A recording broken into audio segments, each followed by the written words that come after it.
વડોદરા જિલ્લાના ડભોઈમાં હાલ સમગ્ર રાજ્ય સાથે પંથકમાં પણ અસહ્ય ગરમીનો પ્રકોપ જોવા મળી રહ્યો છે. તો દિવસે ને દિવસે ગરમીનો પારો સતત ઊંચે જઈ રહ્યો છે, જેના કારણે લોકો બપોરના સમયે ઘરની બહાર નીકળવાનું ટાળી રહ્યા છે. તો ગરમીની આ સીધી અસર સ્થાનિક વેપાર ધંધા પર પડી છે અને બજારમાં ગ્રાહકોની અવરજવર પણ ખૂબ જ ઓછી થઈ ગઈ છે.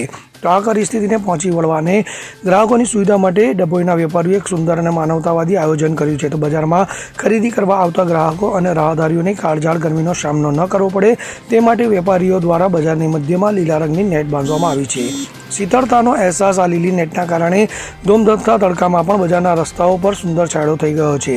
તો આરામથી ખરીદી ગ્રાહકો કરે છે અને હવે તડકાની ચિંતા વગર દુકાનો પાસે ઊભા રહીને શાંતિથી ખરીદી કરી શકે છે. તો મુસાફરોને રાહત બજારમાંથી મળવા પામી છે. તો રાહદારીઓ અને મુસાફરો માટે આ નેટ આશીર્વાદરૂપ સાબિત થઈ રહી છે, કારણ કે તેઓ પણ ગરમીથી બચવા થોડીવાર આ છાંયડામાં વિશ્રામો લઈ શકે છે. તો તીવ્ર ગરમીના કારણે બજારો સુમસામ ભાસી રહ્યા હતા, પરંતુ વેપારીઓના સ્માર્ટ અને સંવેદનશીલ અભિગમથી ગ્રાહકોને મોટી રાહત મળશે. તો વેપારીઓને આ સુંદર આયોજનની સ્થાનિક લોકો અને મુસાફરો દ્વારા ભારે પ્રશંસા થઈ રહી છે. તો ગરમીના કપરા સમયમાં ગ્રાહકોના હિત માટે લેવાયેલા આ નિર્ણય ખરેખર બિરદાવવા લાયક છે.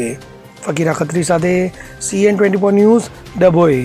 હવે જુઓ દેશ દુનિયાની તમામ ખબરો તમારી આંગળીના ટેરવે. ઉઠાવો મોબાઈલ અને ગૂગલ પ્લે સ્ટોર પરથી ડાઉનલોડ કરો અમારી CN24 ન્યૂઝ મોબાઈલ એપ.